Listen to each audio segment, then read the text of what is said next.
Yep. Senator Grassley. Now, I was going to start with those letters that you just referred to that I gave you on January 31st, so I won't, you've introduced my question, so I'll go immediately to the question. When we met that day, did you know that the guns connected to an ATF operation had been found at the Terry murder scene? I did not. Thank you.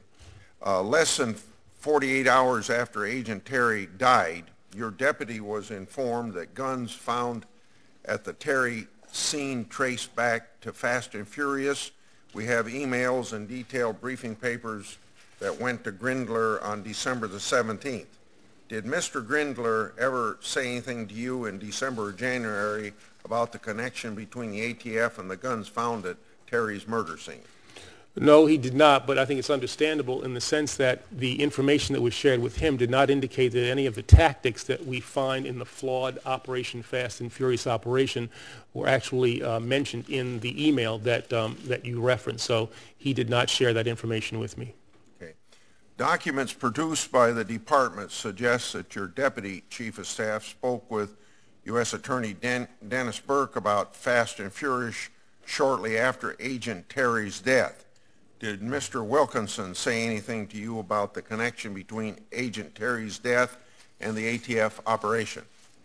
No, he did not. The conversations that they had were about a variety of things as I've looked at the emails now. The possibility of me coming out to, at some point, talk about, engage in a press conference, other matters, but there was no discussion between them of the tactics that are of concern with regard to Fast and Furious, and as a result of that, Mr. Wilkinson did not share information with me about his contacts with former U.S. Attorney Burke. Last week, the head of a criminal division, Lanny Brewer, said that he deeply regrets his failure to tell you earlier about gun walking in Operation Wide Receiver. But what about his failure to tell Congress and correct false statements in the department's letter to me on February the 4th? Is that acceptable to you that he did not tell us about those false statements in the letter of February the 4th? Well, let me clear something up. The information that was shared with you on February the 4th in that response, there was information in that letter that was inaccurate. The letter could have been better crafted. We were relying in the crafting of that letter, people were relying on information provided to them by people who were, we thought, in the best position to know what was accurate. People in the U.S. Attorney's Office, people at ATF, people who themselves have now indicated in their congressional testimony before the House that they were not aware of the tactics that were employed. As a result of that, the information that is contained in that February 4th letter to you was not, in fact, accurate, and that is regretful. I regret that. Did he offer you his resignation because of that? No, he has not, and I don't expect to hear a resignation offer from Mr. Brewer. You're refusing to provide drafts of that February 4th letter and emails about the drafts, even though they have been subpoenaed by the House without a valid constitutional privilege that of course risks contempt of Congress. Why would you risk contempt of Congress to prevent us from finding out who reviewed the drafts of that letter and whether they knew that they contained false statements? Well, I will certainly try to work with you in providing you all the relevant information that we can. We will, however, act in a way that's consistent with other attorneys general have made determinations as to what information can be shared with congressional oversight committees, and these are Republican as well as Democratic attorneys general, and I will act in a manner that's consistent with the history and the tradition of the department. If those documents show that Mr. Brewer reviewed a draft of the letter before it went out and failed to correct the statements that he knew was false, would that be a reason for his resignation? That would be a reason for a concern, but I think the facts show that the people who were responsible for the drafting of the letter did not know at that time that the information that was contained in that letter was inaccurate. We do now know, looking back, that the information provided to you was inaccurate, and as I said, that is something that I regret. Mr. Brewer's deputy, Jason Weinstein, was also aware that ATF walked guns. He approved the wiretap application for Fast and Furious, and he briefed Judiciary Committee staff on February the 10th in response to my letters. Did Mr. Weinstein review a draft of the February 4th letter before it was sent to me? I don't know. Who will be held accountable for allowing a letter to Congress with a statement that many people in the Justice Department knew was false?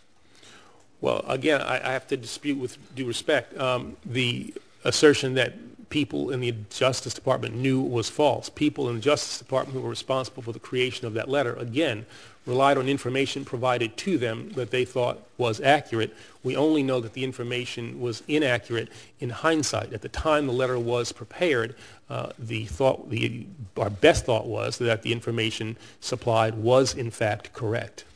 Someone in the Justice Department leaked a document to the press along with talking points in an attempt to smear one of the AATF whistleblowers who testified before the House. This document was supposed to be so sensitive that you refused to provide it to Congress, but then someone provided it to the press. The name of the criminal suspect in the document was deleted, but the name of the ATF agent was not. This looks like a clear and intentional violation of the Privacy Act, as well as an attempt at whistleblower retaliation.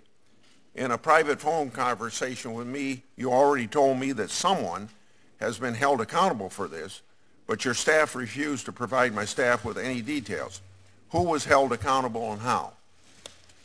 You know, it almost pains me, and please don't take this away from Senator Grassley's time, to pain me that, as you said, we had a private conversation. You sent me a handwritten note that I took very seriously. You and I worked together on a variety of things. I think I have a good relationship with you. You sent me a handwritten note that I looked at, took seriously, referred that letter to OPR, the IG, I'm not sure which of the two, and asked them to try to find out what happened. I called you to try to indicate to you that I had taken that matter seriously, that action had been taken. You know, in a different time in Washington, I'm not sure that what you just said necessarily would have been shared with everyone here, but, you know, so be it. It's a different time, I suppose.